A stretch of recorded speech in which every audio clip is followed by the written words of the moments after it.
गोकुल में वो करे निवास, गोपियों संग जो रचाए रास। देव की यशोदा है जिनकी मैया, ऐसे है हमारे कृष्ण कन्हैया।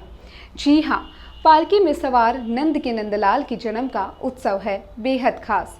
भगवान श्री कृष्ण जितने नटखट हैं, उतने ही मनमोहक उनकी एक मुस्कान सबका मन मोह लेती है। श्री कृष्ण युगों युगों से हमारे आस्था के केंद्र रहे हैं। वो कभी यशोदा मैया की लाल होती हैं, तो कभी व्रज के नटखट। श्री कृष्ण की लीलाओं को शब्दों में बांधना असंभव है। युग युगांतर से वो केवल भक्तों के प्रेम भाव से ही बंध पाई हैं। भगवान विष्णु के सहस्त्र नाम की तरह ही कृष्ण का चरित्र और व्यक्तित्व भी अनुपम और अद्वितीय है।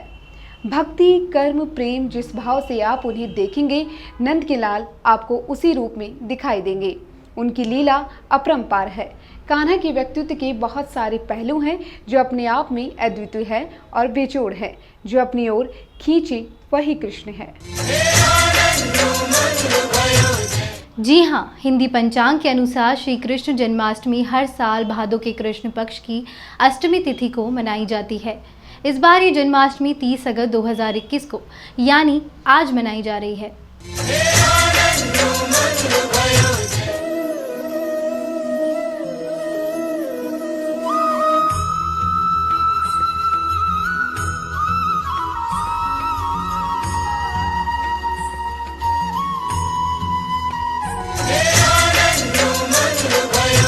भगवान श्री कृष्ण को सभी अवतारों में सर्वोच्च स्थान पर रखा गया है।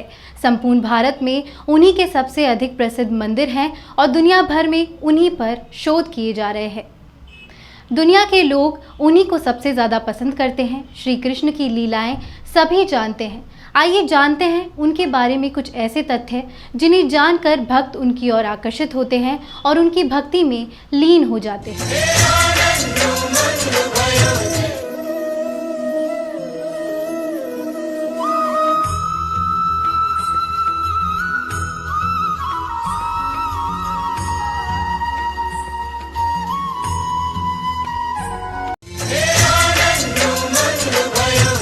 ये तो आप सभी जानते हैं कि भगवान श्री कृष्ण को 56 भोग लगाया जाता है, लेकिन इसके पीछे एक रोचक कथा है। भगवान श्री कृष्ण की माता यशोदा उनके लिए 8 पहर यानी कि दिन में 8 बार खाना बनाकर अपने हाथों से खिलाती थी। एक बार ब्रजवासियों ने इंद्रदेव को प्रसन्न करने के लिए तरह तरह के पकवान बनाए। ये देखकर श्री कृष्ण ने नंद से पूछा कि ये सब किसके लिए किया जा रहा है, तो उन्होंने बताया कि ये इंद्र को प्रसन्न करने के लिए किया है, ताकि वो खुश हो और अच्छी बारिश करे और अच्छी फसल हो। लेकिन श्री कृष्ण को ये बात समझ नहीं आई और उन्होंने कहा कि इंद्रदेव का काम तो बारिश करना ही है, तो क्यों उनकी पूजा करनी, बल्कि अगर पूजा करनी है तो उस गोवर्धन पर्वत की करे, क्योंकि इससे फल, सब्जियां मिलती है और पशुओं को चारा मिलता है। ब्रजवासियों को श्री कृष्ण की ये बात सही लगी और उन्होंने गोवर्धन पर्वत की पूजा करना शुरू कर दिया। ब्रजवासियों को ऐसा करता देख इंद्र को गुस्सा आ गया और उन्होंने गुस्से में तेज बारिश कर दी। सब जगह पानी पानी हो गया। ऐसे में गांव वालों को इस कहर से बचाने के लिए श्री कृष्ण ने गोवर्धन पर्वत को अपनी एक उंगली पर उठा लिया और पूरे ब्रज की रक्षा की। भगवान श्री कृष्ण ने 7 दिन तक अपनी उंगली पर गोवर्धन पर्वत को उठाकर रखा और 7 दिन तक कुछ नहीं खाया। 8वें दिन बारिश रुकने पर उन्होंने ब्रजवासियों को गोवर्धन पर्वत से बाहर निकाला। 7 दिन तक खाना ना खाने के कारण माता यशोदा और अन्य ब्रजवासियों ने मिलकर भगवान श्री कृष्ण के लिए व्यंजन का प्रबंध किया।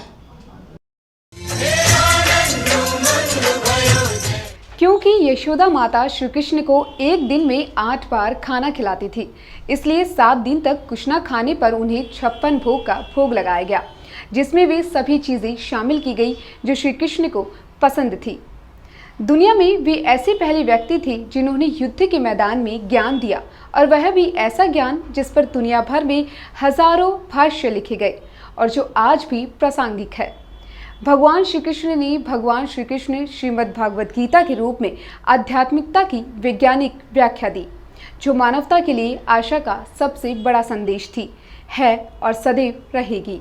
असल में गीता को ही एकमात्र धर्म ग्रंथ माना जाता है। उनके जीवन चरित्र श्रीमद् भागवत पुराण में वर्णित है। श्री कृष्ण ने गीता के अलावा भी और भी कई गीताएं कही हैं, जैसे अनुगीता, उद्धव गीता आदि।